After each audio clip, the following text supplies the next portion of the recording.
just like to ask you, first of all, we're going to show a portion of your Holy Spirit. I pray that He will come in this place right now. Heavenly Father, I pray that You will hide me behind the cross, Lord, and that Jesus will come down and speak to His people.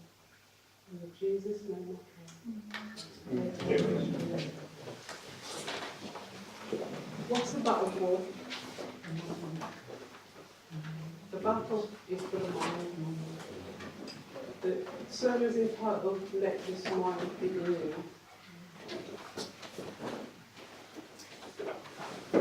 The sermon title is Let This Mind Be in You.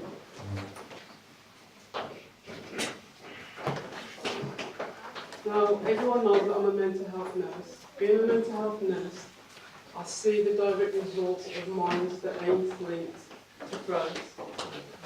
And sadly, even though within our church, sometimes we don't realise that how serious this battle is. And we go about our lives, things going on, and we become complacent. And while we're being complacent, the enemy is on the rampage. And it's for every mind that's in here, every mind that's out there. Because the whole goal is to separate us from God.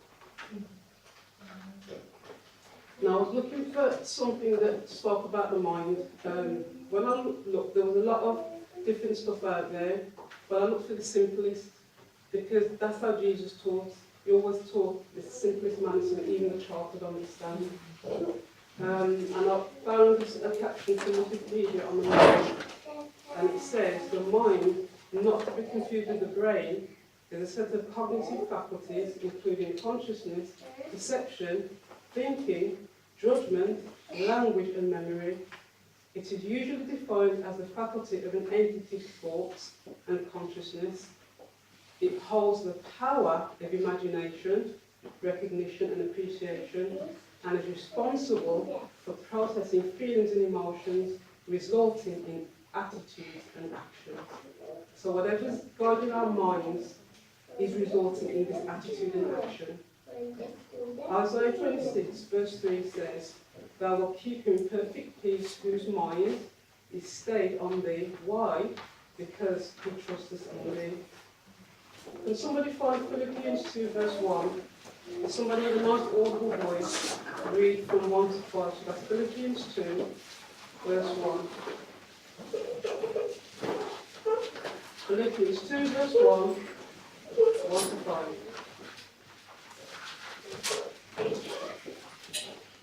If there be therefore any consolation in Christ, if any comfort of love, if any fellowship of the Spirit, if any bowels and mercies, fulfill ye my joy, that ye be like-minded, having the same love, being of one accord, of one mind. Let nothing be done through strife or vainglory, but in lowliness of mind. Let each esteem other better than themselves. Look not every man on his own things, but every man also on the things of others. Let this mind be in you, which was also in Christ Jesus.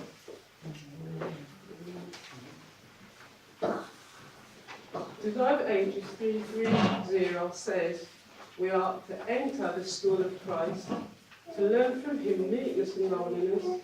Redemption is the process by which the soul is trained for heaven.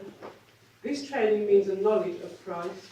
It means emancipation, a separation from ideas, habits and practices that have been gained in the school of the Prince of Darkness.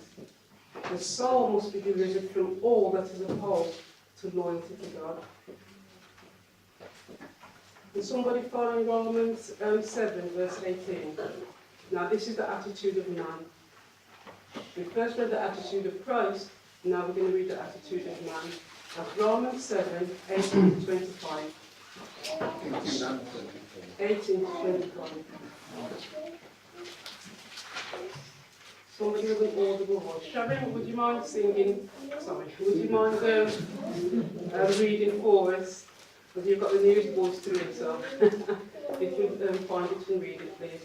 Romans 7, 18 to 25.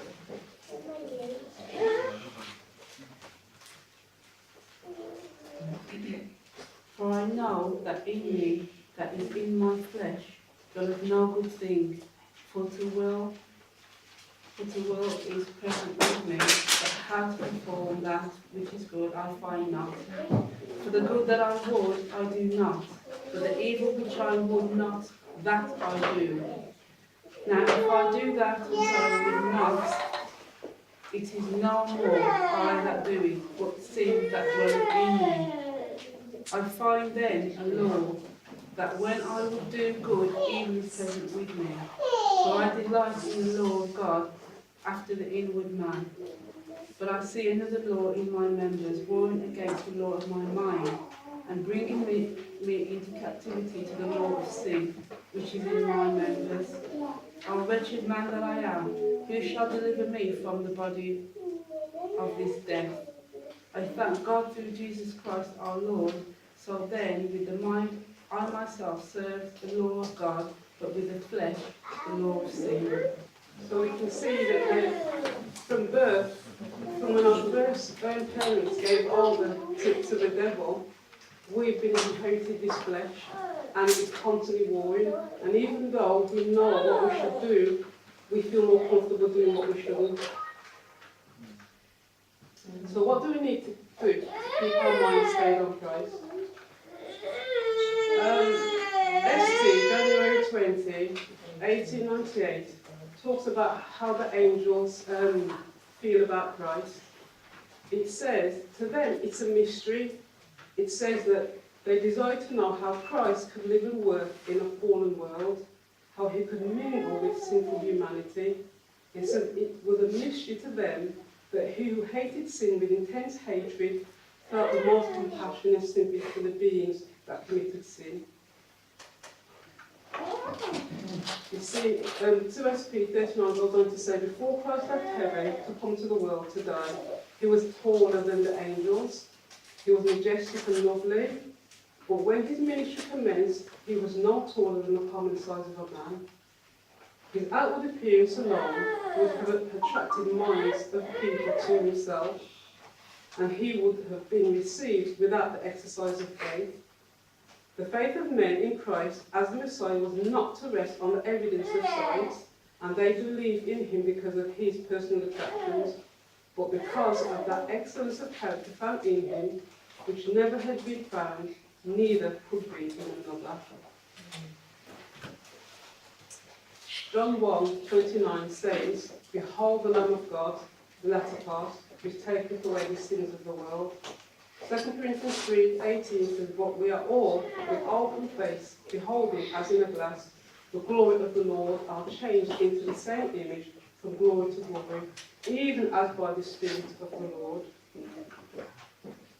You see, what's supposed to be our rule? There is nothing more calculated to energize the mind and strengthen the intellect than the study of the Word of God.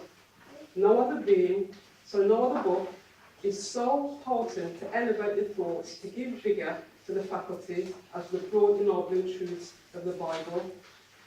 If God's Word was studied as it should be, men would have a breadth of mind, a nobility of character, and a stability of purpose that are rarely seen in these days. And that's from Gospel Workers 2:49.2. Now I'm going to read it again, but I'm going to substitute it with the Son. For what's the Bible about? It's all about Christ. It's about his sacrifice. It's about what he's done, and the fact that he's showing us what's going to come at the end of time when we study books like Daniel and Revelation. So when I read it this way, listen to the emphasis on the Son. There is nothing more calculated to energize the mind and strengthen the intellect than the study of the Son of God. No other being is so potent to elevate the thoughts, to give vigour to the faculties, as the broad, ennobling truths of the Son. If God's Son was studied as he should be, men would have a breadth of mind, a nobility of character, and a stability of purpose that's rarely seen in these times. When I read it that way, to me it just opens it up even more, because it's all about Jesus, his life, and what he's done for us. The psalmist declares in Psalms 119 verse 11, thy word have I hid in my heart, that I might not sin against thee. And Paul wrote to Timothy, all scripture is given by inspiration of God and is profitable for doctrine, for reproof, for correction, for instruction in righteousness, that the man of God may be perfect, thoroughly furnished unto all good works. So what happens when the mind separated from God? When we go to Daniel 4:33, we see a king who God had brought so much things for him. God had won so many battles. He saw what had happened in the fiery furnace, but yet he looked over his realm and took the glory for what God had given to him. And what happened? In verse 33 it says, immediately the words fulfilled against Nebuchadnezzar. He was driven from among men and ate grass like an ox, and his body was wet with the dew of heaven, till his hair grew as long as the eagle's feathers, and his nails were like birds' claws. So this is what happens when Christ is leading our lives, and then we take the glory for what he's done. Again, Isaiah 23 says that thou wilt keep him in perfect peace, whose mind is stayed on thee, because he trusts in thee. Even in Nebuchadnezzar's madness, Christ still kept his domain for 7 years and put him back on the throne. Philippians 2:3 says, let nothing be done through strife or vainglory. What was his problem? He was doing it through vainglory, but in lowliness of mind, that each esteemed others better than themselves. This is what he should have done. And what was the remedy given to him before he sinned against God? The latter end of verse 24:27 says, to break up thy sins by righteousness and thine iniquities by showing mercy to the poor, if that may be a lengthening of thy tranquillities. So that gives you a glimpse of what he was doing, that caused God to deal with him the way that he did. And for us, do we show mercy to the poor? Do we go out and help who we're supposed to help? Or are we just here sitting in the pews and thinking, yes, I'm getting fat on the word and not doing anything? Because if you eat and you get fat and you don't do anything, you get indigestion. When you go out, you exercise, you share it, and not only are you sharing it with others, but you're bringing souls to the Lord. We're going to look at Mark 5, 1:20, it's going to be the theme of the presentation. Mark 5, 1-20. Can somebody read? And I'll tell you when to stop. Somebody with an audible voice. Mark 5, starting from verse 1. And they came over unto the other side of the sea, into the country of the Gadarenes. And when he was come out of the ship, immediately there met him out of the tombs a man with an unclean spirit, who had his dwelling among the tombs, and no man could bind him, no, not with chains, because that he had been often bound with fetters and chains, and the chains had been plucked asunder by him, and the fetters broken in pieces, neither could any man tame him. And always, night and day, he was in the mountains and in the tombs, crying and cutting himself with stones. Just stop there a minute. Now, when I look at Desire 8, 3-7.1, it goes a bit deeper into what was going on with these poor souls. It says, from some hiding place amongst the tombs, 2 madmen rushed upon them as it were to tear them in pieces. Hanging about these men were parts of chains, which they had broken in escaping from confinement. Their flesh was torn and bleeding where they had cut themselves with sharp stones. Their eyes glared out from their long and matted hair. The very likeness of humanity seemed to have been blotted out by the demons that possessed them, and they looked more like wild beasts than like men. Now, in the area that I worked with, they would have been classed as being self-harmers, schizophrenics, or maybe manic depressives. That's the label that the world would have given them. It says the disciples and their companions fled in terror, but presently they noticed that Jesus was not with them, and they turned to look for him. He was standing where they had left him. He who had stilled the tempest, and who had before let Satan and conquered him, did not flee before these demons. When the men, gnashing their teeth and foaming at the mouth, approached him, Jesus raised his that hand which had beckoned the waves to rest, and the men could come no nearer. They stood raging but helpless before him. When I looked at that in my mind's eyes, all I could see was Jesus and them there, and them for me, but they can go no further. Can you read verse 8, the next verse, please? Verse 8. Verse 6. Just verse 8. Just verse 8. For he said unto him, Come out of the man, thou unclean spirit. So when Jesus bade the unclean spirit come out of them, his word penetrated the darkened minds of the unfortunate men.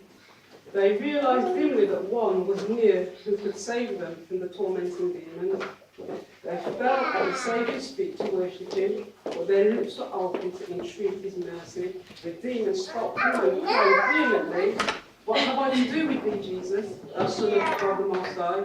I beseech thee, come raise me not, and that's deserved the ages, 57 points. Continue. Verse 9. And he asked him, What is thy name? And he answered, saying, My name is Legion, for we are many. You see, again, they would be classed as having multiple personalities.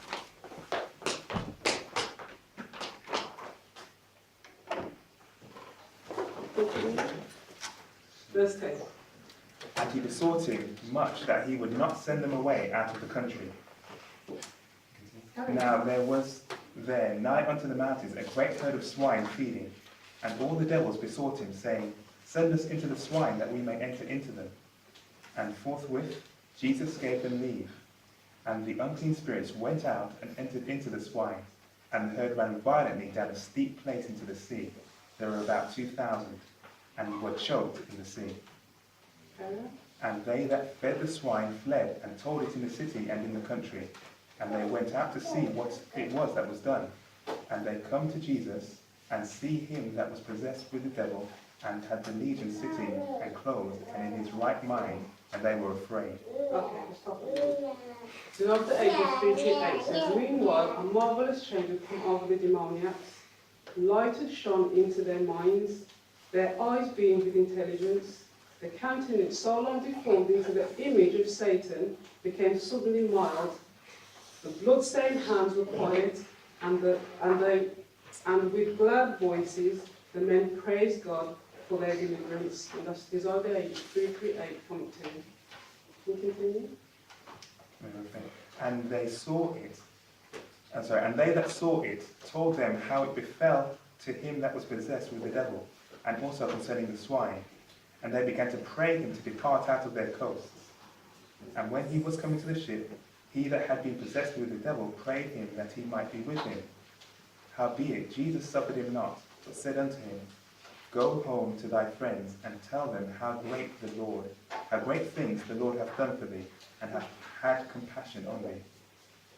And he departed, and began to publish in Decapolis how great things Jesus had done for him, and all men did marvel.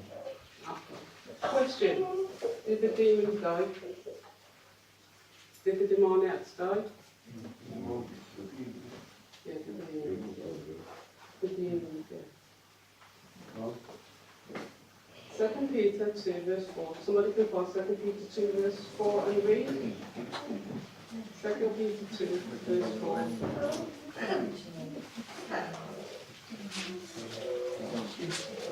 And somebody else, Matthew 25 verse 41, if you can read that after.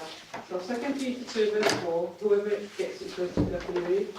So God spared not the angel without sin, but cast them down to hell, and delivered them into chains of darkness, to be preserved unto judgment.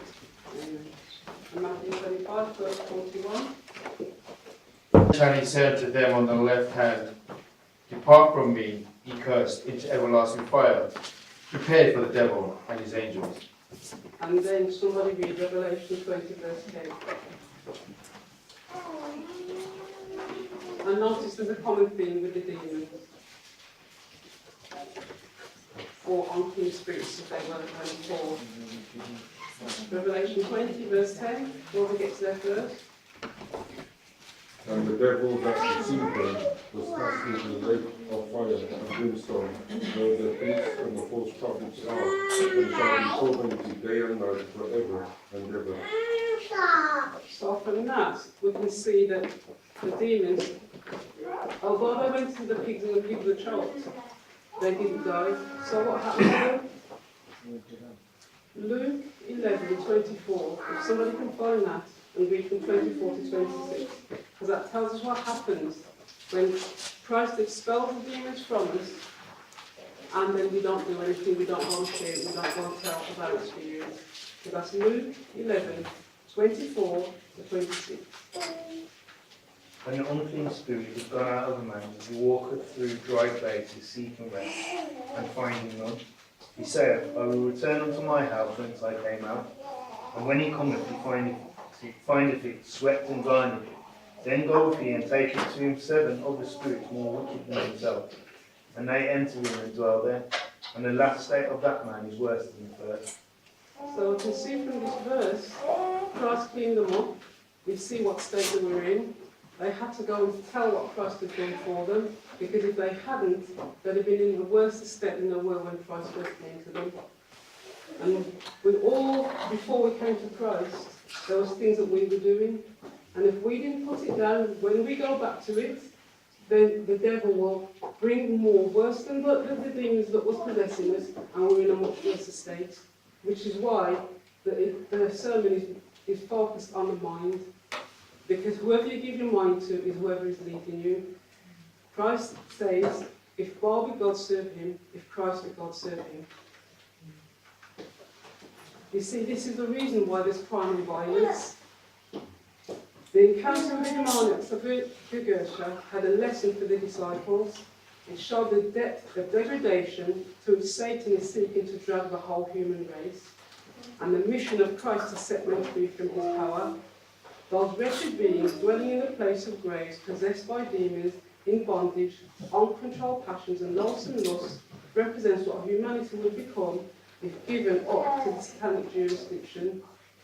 Satan's influence is constantly exerted upon men to distract the senses, control the minds for evil, and incite to violence and crime.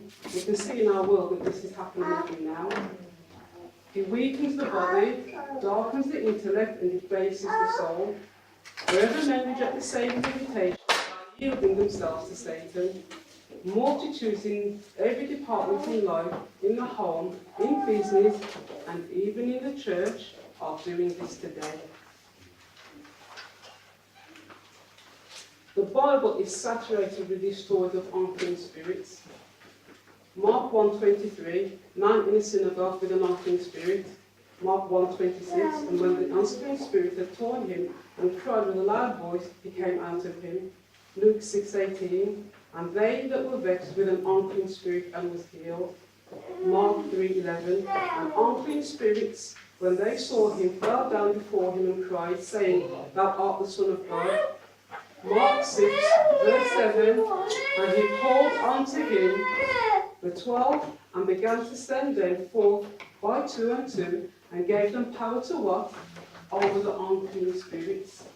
Acts verse 7, the unclean spirits, crying with a loud voice, came out of them with them. Luke 9:42, and as he was yet coming, the devil threw him down and tear him, and Jesus rebuked the unclean spirit, and healed the child, and delivered him again to his father. Revelation 16:13, and I saw 3 unclean spirits, like frogs, come out of the mouth of the dragon, and out of the mouth of the beast, and out of the mouth of the false prophets. As we can see, there's a common theme, and it's saturated, and as it was back in those days, so it is now. Gospel Workers 2:50 verse 2 says, the life of God, which gives life to the world, is the Word. It is by his word that Jesus healed diseases and cast out demons. By his word he stilled the seas and raised the dead, and the people bore witness that his word was with power. He spoke the word of God as he had spoken it to all in the Old Testament writers. The whole Bible is a manifestation of Christ. It is our only source of power. As the worker studies the life of Christ and the character of his mission is dwelt upon, each fresh search will reveal something more deeply interesting than has yet been unfolded. The subject is inexhaustible. The study of the incarnation of Christ, his atoning sacrifice, his meditorial work will employ the mind of the diligent student as long as time shall last, and looking to heaven with its unnumbered years will exclaim, "Great is the mystery of godliness." That's 1 Timothy 3:16. The heart that receives the word of God is not as a pool that evaporates, nor like a broken cistern that loses its treasure. It is like the mountain stream fed by unfalling springs, whose cool sparkling waters leap from rock to rock, refreshing the weary, the thirsty, the heavy laden. Comes from Gospel Workers 2:52.1. The word of the command Christ gave to the unclean spirit to quit his possession come out of him, that unclean spirit. He made the man desirous to be relieved, when he enabled him to run and worship him, and then put forth his power for his relief. If Christ worked in us heartily to pray for deliverance from Satan, he will work for us that deliverance. Here is an instance of the power and authority which Christ commanded the unclean spirit, and they obeyed him. He said, "Come out of the man." The design of Christ's gospel is to expel unclean spirits out of the souls of people. That's our job. Christ, come out of the man, that unclean spirit, that the Holy Spirit may enter, take possession of the heart, and have dominion over it. You see, it's because of this that violence and crime is widespread on earth, and moral darkness, like the pall of death, enshrouds the inhabitants of men. Through his specious temptations, Satan leads men to worse and worse evils, till utterly depraved ruin are the result. The only safeguard against his power is found in the presence of Jesus. Before men and angels, Satan has been revealed as a man's enemy and destroyer, Christ as a man's friend and deliverer. His spirit will develop in man all that will ennoble the character and dignify the nature. It will build man up for the glory of God in body and soul and spirit. For God hath not given us a spirit of fear, but of power and of love and of a sound mind. 2 Timothy 1:7. He has called us to the obtaining of the glory, character of our Lord Jesus Christ. He has called us to be conformed to the image of his Son. 2 Thessalonians 2:14, Romans 8:29, and Isaiah 341.1. And souls that have been degraded into instruments of Satan are still, through the power of Christ, transformed into messengers of righteousness and sent forth by the Son of God to tell what great things the Lord hath done for thee, and hath had compassion on thee. Brethren, I leave with you Philippians 4:6-8, where it says, "Be careful for nothing, but in everything, by prayer and supplication, with thanksgiving, that your requests be made known unto God. And the peace of God, which passes all understanding, shall keep your hearts and minds through Jesus Christ." Finally, brethren, whatever things are true, whatever things are honest, whatever things are just, whatever things are pure, whatever things are lovely, whatever things are of good report, if there be any virtue and if there be any praise, think on these things. Amen.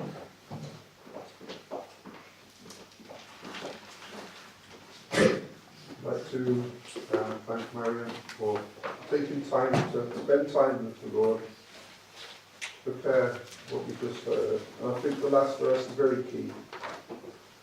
If we are to praise God, if there is to be any virtues, the things that are listed in that verse are very relevant. And who do we see all of those traits in? Jesus, and as Marion has said, that's what the Bible is all about. It's about looking at Jesus. That's the key, is looking at Jesus. And He will transform our minds. And as Marion has said, the reason why there's a lot of problem in the world, even in my life, It's when I take my eyes off of Jesus. What do? What's our default setting? You know, let this mind be you is also in Christ Jesus. So thank you so very much, Mary.